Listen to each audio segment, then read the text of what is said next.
Mars media நேயர்களுக்கும் அன்பர்களுக்கும் இந்த நாள் இனிய நாளாக அமைய எல்லாம் வல்ல இறைவனை பிரார்த்திக்கின்றோம். இந்த சேனல் உங்களுக்கு பிடிச்சிருந்தா மறக்காம சப்ஸ்கிரைப் பண்ணுங்க, ஷேர் பண்ணுங்க, லைக் பண்ணுங்க, கமெண்ட் பண்ணுங்க. எனதருமை சிம்மராசி அன்பர்களே, இந்த பதிவுல நம்ம என்ன பார்க்க போறோம் அப்படின்னா 2024 டிசம்பர் மாத ராசி பலன். இந்த வருஷத்தோட கடைசி மாதம். இந்த கடைசி மாதம் கஷ்டங்களை கொடுக்கக்கூடிய மாதமா இல்லை நம்மளை கவலைகளை போக்கக்கூடிய மாதமா அப்படிங்கிறத பற்றி நம்ம இப்போ இந்த ராசி பலனில் பார்த்துருவோம். ஃபர்ஸ்ட் ஆஃப் ஆல், உங்களோட ராசிநாதன் சூரிய பகவான் சுகஸ்தானமாக 4ஆம் இடத்துல இருக்க. 4ஆம் இடம்ங்கிறது அற்புதம். ஏன்னா கேந்திரஸ்தானத்தில் இருக்கிறது ரொம்ப விசேஷம். சில பேருக்கு சொத்து சேர்க்கை உண்டாகும். அதாவது ஏதாவது ஒரு வகையில பொன் பொருள் ஆடை ஆபரண சேர்க்கை உண்டாகும். அதேமாதிரி உறவினர்கள் ஆதரவாக இருப்பார்கள். வெளியூர் அல்லது வெளிநாட்டு பயணங்களின் மூலம் உங்களது வாழ்க்கையில் சில நல்ல திருப்பங்கள் உண்டாகலாம். உத்தியோகத்தில் கண்டிப்பாக நீங்கள் எதிர்பார்த்த பதவி உயர்வு வந்து சேரும். தொழில் வியாபாரத்தில் அபிவிருத்தி செய்ய வேண்டும் என்ற எண்ணம் மேலோங்கி அதை அமுல்படுத்தி வெற்றியை காண்பீர்கள். 16/12/2024 முதல் இந்த சூரிய பகவான் எங்க வரப்போறான்னு பார்த்தீங்கன்னா பஞ்சமஸ்தானமாகி 5ஆம் இடத்துக்கு வந்துடுறார். 5ஆம் இடத்துக்கு வந்தோடனே உங்களோட கவலைகள் எல்லாம் கொஞ்சம் கொஞ்சமா குறைய ஆரம்பிக்கும். ஏன்னா ஒவ்வொரு முயற்சிகளும் உங்களுக்கு வெற்றியை கொடுக்கும். எடுக்கிற காரியங்கள்லாம் குழந்தைகள் ஆதரவா இருப்பார். அதனாலேயே உங்களுக்கு அதேமாதிரி சில பேருக்கு பார்த்தீங்கன்னா ஆன்மீக பயணங்கள் அற்புதமாக நிறைவேறும். அந்த மூத்த வயதை சேர்ந்தவர்களுக்கெல்லாம் ஆன்மீக பயணங்கள் அற்புதமாக நிறைவேறும். கோவில் திருப்பணிகளில் ஈடுபட்டு மனமகிழ்வீர்கள். குலதெய்வ பிரார்த்தனைகளை நிகழ்த்துவீர்கள். 2-11 கூடிய அதிபதி புத பகவான் சுகஸ்தானமாகி 4ஆம் இடத்துல இருக்கார். கண்டிப்பா உங்களுக்கு சில நன்மைகள் வந்து சேரும். தனவரவு தாராளமாக கிடைக்கும். தொழில் வியாபாரம் உத்தியோகம் அருமையாக அமையும். புதிய தொழில் தேடுவோருக்கு புதிய தொழில் அமையும். அதே மாதிரி புதிய உத்தியோகம் தேடுவோருக்கு புதிய உத்தியோகம் அருமையாக வந்து சேரும். கல்வி பயிலும் மாணவ மாணவிகள் கல்வியில் முன்னேற்றம் காண்பார்கள். அதே மாதிரி எழுத்து மற்றும் அச்சுத்துறையில் இருக்கும் அன்பர்களுக்கு புதிய வாய்ப்புகள் மிளிரும். 31/12/2024 முதல் இந்த புத பகவான் பஞ்சமஸ்தானத்துக்கு வந்துடுறார். அதுல இருந்து கொஞ்சம் ஓரளவுக்கு ஒரு அபிவிருத்தி உண்டான ஒரு முன்னேற்றம் உங்களுக்கு வந்து சேரலாம். 3-10 கூடிய அதிபதி சுக்கிர பகவான் பஞ்சமஸ்தானமாக 5ஆம் இடத்துல இருக்கார். ஓரளவுக்கு உங்களுக்கு சில காரியங்கள் அற்புதமாக நிறைவேறும். அதுவும் 2 நாள் தான் இருக்கார். 3/12/2024 இருந்து இந்த சுக்கிர பகவான் எங்க வரப்போறான்னு பார்த்தீங்கன்னா பகிரவன ரோகஸ்தானமாக 6ஆம் இடத்துக்கு வந்துடுறார். உத்தியோகத்தில் கொஞ்சம் வேலை பளு அதிகமா இருக்கும். பரபரப்பா இருக்கக்கூடிய ஒரு சூழல். அடுத்தபடியா தொழில் வியாபாரம் ஓரளவுக்கு உங்களுக்கு அனுகூலமாக இருக்கும். சில பேருக்கு கடன் வாங்கக்கூடிய ஒரு சூழல் இருக்கலாம். அதே மாதிரி சில பேருக்கு இந்த கடனை வாங்கி பழைய கடனை அடைச்சிடலாம் அப்படிங்கிற ஒரு எண்ணமெல்லாம் மேலோங்கும். உடல் ஆரோக்கியம் பரவாயில்லை, ஓரளவுக்கு உங்களுக்கு இது இருக்கும்.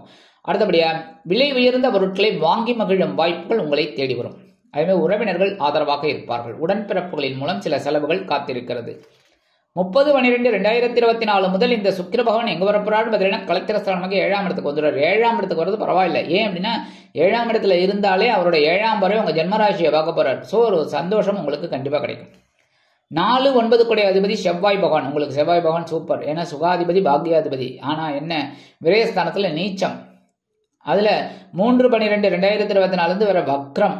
ஸோ உடல் ஆரோக்கியத்துல கவனமா இருக்கணும். பேசுற வார்த்தைகள்ல நிதானமா இருக்கணும். எடுக்கிற காரியங்கள்ல கவனமா இருக்கணும். சரியா?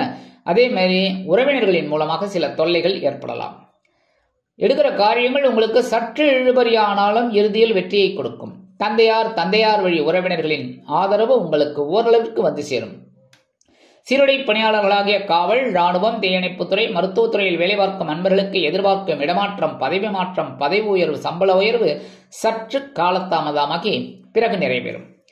அடுத்தபடியா 5-8 கூடிய அதிபதி குரு பகவான் வக்ரகதியில் இருக்கார். ஜீவனஸ்தானத்துல பரவாயில்லை. ஏன்னா 10ஆம் இடத்துல இருந்தாலே சில பிரச்சனைகளை கொடுப்பார், குழப்பத்தை கொடுப்பார். உத்தியோகத்துல, தொழில் வியாபாரத்துல எல்லாத்துலயுமே ஏன்னா மாற்றத்தை கொடுப்பார்.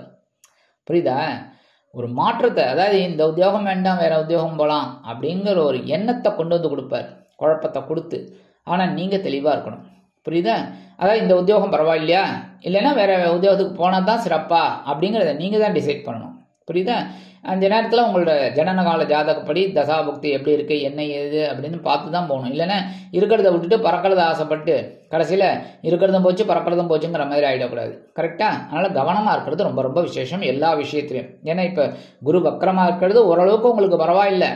உடல் ஆரோக்கியம் சிறப்பாக இருக்குது, மனசில் இருக்கிற கவலைகள்லாம் கொஞ்சம் குறைஞ்சிருக்கு, ஆன்மீகம் உங்களுக்கு ஈடுபாடு அதிகமாக இருக்குது, அதனாலேயே உங்களுக்கு ஒரு தெளிவு கிடைச்சிருக்கு, எல்லாமே ஓகே. சரியா? இந்த விஷயத்துல எல்லா விஷயத்துலையும் கவனமாக இருக்கிறது ரொம்ப விசேஷம். இருந்தாலும் குருவோட பார்வைன்னு பார்த்தீங்கன்னா உங்களுக்கு 5ஆம் பார்வை உங்களோட தனபாக்கு குடும்பஸ்தானத்தை பார்க்குறார். ஓரளவுக்கு தனவரவு உங்களுக்கு தேவைப்பட்ட அளவுக்கு வந்து சேரும். அதாவது நிறைய பேருக்கு நிறைய தேவைகள் இருக்கு, ஆனால் ஓரளவுக்கு பூர்த்தி செய்யக்கூடிய ஒரு தனவரவு உங்களுக்கு கண்டிப்பாக வந்து சேரும். அடுத்தபடியா 7ஆம் பார்வை உங்க சுகஸ்தானத்தை பார்க்குறாரு. அதுவும் குரு வந்து சுபப்பார்வை, வக்கரமா இருந்தாலும் நீச்சமா இருந்தாலும் பார்வை ஒன்றுதான். ஆக 4ஆம் இடத்தை பார்க்கறதுனால ஓரளவுக்கு உங்களுக்கு சொத்து சேர்க்கை, உறவினர்களின் ஆதரவு, வெளியூர் அல்லது வெளிநாட்டு பயணங்கள், நண்பர்கள், கல்வி எல்லாமே ஓரளவுக்கு நல்லபடியாக வரும். சரியா? அடுத்தபடியா 9ஆம் பார்வை உங்களோட பகரவன ரோகஸ்தானமாக 6ஆம் இடத்தை பார்க்குறாரு. எல்லாத்துலையும் ஜெயிச்சு காட்டி அப்படியே வந்துட்டு இருப்பீங்க. சில குழப்பங்கள் இருந்தாலும் இந்த குழப்பத்துக்கு நடுவில் ஒரு ஜெயிப்பு அப்படிங்கிறத கொண்டு வந்து ஒரு சாதனை பண்ணிட்டு இருப்பீங்க. அடுத்தபடியா 6, 7 குடை அதிபதி சனீஸ்வர பகவான் களத்திர ஸ்தானத்தில் இருக்கார். 7 குடை அதிபதி களத்திர ஸ்தானத்தில் இருக்கிறது, அதுவும் ஆட்சி மூல திரிகோணம் அப்படிங்கிறதுனால சசயோகம் உங்களுக்கு இருக்கு. பஞ்சமகா புருஷ யோகத்துல சனீஸ்வர பகவானுக்கு சசயோகம். இந்த சசயோகம் அப்படிங்கிறதுனால ஓரளவுக்கு எல்லாத்தையும் சமாளிக்கிற ஒரு தைரியம் உங்களுக்கு இருக்கும். ஏன்னா பகரவன ரோகாதிபதியே இவர் தான். அதனால உத்தியோகத்துல நீங்க வைக்கிறது தான் சட்டம், நீங்க அப்படியே போயிட்டு இருப்பீங்க. கரெக்டா? அந்த அளவுக்கு உங்களுக்கு ஒரு உயர்வுகள் அதெல்லாம் வரும். இருந்தாலும் எல்லா விஷயத்திலையும் கொஞ்சம் கவனமா இருந்தா ரொம்ப நல்லது. வாழ்க்கை துணையோட உடல் ஆரோக்கியத்தில் கவனமா இருங்க. சரியா? ஏன்னா உங்களுக்கு கரெக்டா பாத்தீங்கன்னா 7ஆம் இடம் சனீஸ்வர பகவானோடது. கரெக்டா? உங்களுக்கு ராசிநாதன் சூரிய பகவான் 2 பேருக்கும் ஒத்து வருமா சொல்லுங்க? ஆனா ஒத்து வந்துதான் ஆகணும். சரியா? ஏன்னா அனுசரிச்சு போகணும், அவ்வளவுதான், வேற வழியே கிடையாதுங்க. வாழ்க்கைன்னா அனுசரிச்சு தான் போகணும் யாரையுமே. சரியா? அடுத்தபடியா இந்த 3ஆம் பார்வை உங்களோட பாக்கியஸ்தானத்தை பார்க்கிறார். ஸோ தந்தையாரோட உடல் ஆரோக்கியத்தில் கவனமா இருங்கோ. சரியா? எடுக்கிற காரியங்கள்ல கவனமா இருங்கோ. அடுத்தபடியா 7ஆம் பார்வை உங்க ஜென்மராசியை பார்க்கிறார். கொஞ்சம் குழப்பம் வந்துன்னு தான் இருக்கு. உடல் ஆரோக்கியத்திலையும் சில எல்லாத்துலேயுமே கொஞ்சம் குழப்பமா இருக்கு. அதெல்லாம் கொஞ்சம் அப்படியே சரி பண்ணி போயிட்டே இருங்க. அடுத்தபடியா 10ஆம் பார்வை உங்களோட சுகஸ்தானத்தை பார்க்கிறார். பரவாயில்லை, ஏன்னா ஓரளவுக்கு உங்களுக்கு அந்த 4ஆம் இடத்தை வந்து குருவும் பார்க்கறதுனால ஓரளவுக்கு உங்களுக்கு அனுகூலம் கண்டிப்பாக வந்து சேரும். அடுத்தபடியா ராகு பகவான், இந்த சாயா கிரகம் என்று அழைக்கப்படக்கூடிய ராகு பகவான் அஷ்டம ராசியில இருக்கார். கேது பகவான் ஞானக்காரகன் தனவாக்கு குடும்பஸ்தானமாகி 2ஆம் இடத்துல இருக்கார். 2, 8ங்கிறது கொஞ்சம் கஷ்டம்தான். ஒன்றும் இல்லை, வண்டி ஓட்டுறது பார்த்தீங்கன்னா டிரைவிங் லைசன்ஸ் வாங்கும்போது உங்களுக்கே தெரியும். சரியா? ஆர்டிஓ என்ன சொல்லுவார்? 8 போட்டுக்காமே சொல்லுவாரா? சொல்லுவார், 8 போட்டுக்காமே. ஏன்னா 8ல் தாங்க இருக்கு எல்லா விஷயமும். 8 தான் மறைவு ஸ்தானம். அந்த மறைவு ஸ்தானத்துல தான் அத்தனையுமே இருக்கு. உலக வாழ்க்கை அத்தனையுமே அதுக்குள்ளதான் இருக்கு. புரியுதா? அதனால எல்லா விஷயத்திலையும் கவனமா இருக்கணும். உடல் ஆரோக்கியத்துல ஏதாவது ஒரு வீண் பழி வந்துடலாங்கிறதுனால உத்தியோகத்துல கவனமா இருக்கணும், தொழில் வியாபாரத்துல நிதானமா இருக்கணும், எல்லா விஷயத்திலயுமே கவனமா இருக்கணும். ஆனாலும் இந்த வெளியூர் வெளிநாடு போய் படிக்கணும்னு நினைக்கிறோம். அந்த ஏன்னா வெளியூர் வெளிநாடு போறது அது பிரம்மாண்டம். புரியுதா? எல்லாருமே அவங்கவுங்க ஊர்ல ஏதோ வேலை செஞ்சுட்டு இருப்பாங்க, ஒன்றும் பிரச்சனை இல்லை. ஆனா இப்ப வெளிநாடு போகணும் அப்படின்னா அதுக்குண்டான ஒரு முயற்சிகள் அதெல்லாம் எல்லாமே வந்து பிரம்மாண்டமா தான் செய்யணும். எல்லாமே லட்சக்கணக்கில் தான் செலவு பண்ணணும். சாதாரணமா ஒரு 100 ரூபாய் வச்சுன்னு போயிட்டு வந்துட முடியுமா சொல்லுங்க? அதனால எல்லாமே பிரம்மாண்டமா இருக்கும். அதனால இந்த பிரம்மாண்டமான கற்பனையை விட்டுட்டு நிஜத்துக்கு வரணும். அதே மாதிரி எல்லா விஷயத்திலும் முக்கியமா பேசுற வார்த்தைகள், குடும்பத்துல சின்ன சின்ன குழப்பங்கள்லாம் இருக்கும். அதனால பேசுற வார்த்தைகள் கவனம். முக்கியமா உடல் ஆரோக்கியம் ஏற்கனவே சொல்லிட்டேன். கண்டிப்பா உடல் ஆரோக்கியத்துல சிறப்பு அக்கறை எடுத்துக்கிறது ரொம்ப நல்லதுங்க. அடுத்தபடியா பரிகாரமா என்ன பண்ணினா ரொம்ப விசேஷம் அப்படின்னா கண்டிப்பா முருகப்பெருமான் வழிபாடு பண்ணணும். ஏன்னா செவ்வாய் பகவான் நீச்சம் அப்படிங்கிறதுனால, அதுவும் வக்கரம் வேற. அதனால கண்டிப்பா செவ்வாய் பகவானுக்காக பிரீத்திக்காக முருகப்பெருமான் வழிபாடு கண்டிப்பாக பண்ணணும். கந்தசஷ்டி கவச்சம் பாராயணம் பண்ணுங்கோ. சரியா? அதேமாரி முருகப்பெருமானுக்கு செவ்வரளி மாலை போட்டு நெய் தீபம் போட்டு வாங்கோ. செவ்வாய்க்கிழமை ரொம்ப விசேஷமான பலன்கள் உங்களுக்கு கண்டிப்பாக கிடைக்கும். அடுத்தபடியாக சிவபெருமான் சிவன் கோயிலுக்கு போயிட்டு வாங்கோ. எங்கெங்கெல்லாம் சிவன் கோயில் உங்களுக்கு கண்ணில் படுதோ சிவன் கோயிலுக்கு போயிடுங்க. அதுவும் பழமையான சிவன் கோயில்னா ரொம்ப ரொம்ப விசேஷம். போயிட்டு வாங்கோ. மனசில் இருக்கிற கவலைகள்லாம் கண்டிப்பாக குறையும். அதேமாதிரி நீங்கள் எடுக்கிற காரியங்கள்லாம் வெற்றியை கொடுக்கும், ஒரு ஆற்றலை கொடுக்கும் உங்களுக்கு. அதேமாதிரி உடல் ஆரோக்கியம் சிறப்படையும். சிவபெருமான் உங்களுக்கு பயங்கர அனுகூலத்தை கொடுப்பார். பார்வதி பரமேஸ்வரால வழிபாடு பண்ணிட்டு வாங்கோ. சரியா? அற்புதமான பலன்கள் உங்களுக்கு கண்டிப்பாக வந்து சேரும். ஆக இந்த சிறு பரிகாரத்தின் மூலம் 2024ஆம் ஆண்டு டிசம்பர் மாதம் அற்புதமான பலமை கொழிக்கும் மாதமாக உங்களுக்கு அமையும் என்று கூறி விடைபெறுகிறேன். நன்றி, வணக்கம். மீண்டும் ஒரு அருமையான பதிவில் நான் உங்களை மனமகிழ்ச்சியோடு சந்திக்கிறேன். வாழ்த்துக்கள். வாழ்க வளமுடன்.